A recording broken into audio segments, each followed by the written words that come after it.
صحیح بخاری حدیث نمبر 466۔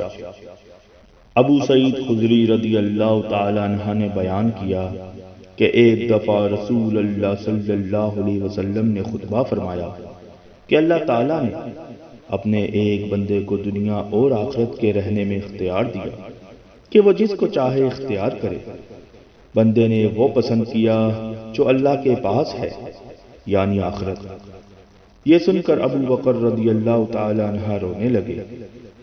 میں نے اپنے دل میں کہا کہ اگر اللہ نے اپنے کسی بندے کو دنیا اور آخرت میں سے کسی کو اختیار کرنے کو کہا اور اس بندے نے آخرت پسند کر لی تو اس میں ان بزرگ کے رونے کی کیا وجہ ہے؟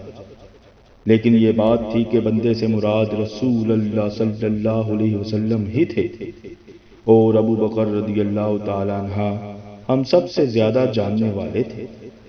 نبی کریم صلی اللہ علیہ وسلم نے ان سے فرمایا، ابو بکر آپ روئیے مت، اپنی صحبت اور اپنی دولت کے ذریعے تمام لوگوں سے زیادہ مجھ پر احسان کرنے والے آپ ہی ہیں، اور اگر میں کسی کو خلیل بناتا تو ابو بکر کو بناتا، لیکن جانی دوستی تو اللہ کے سوا کسی سے نہیں ہو سکتی، اس کے بدلہ میں اسلام کی برادری اور دوستی کافی ہے۔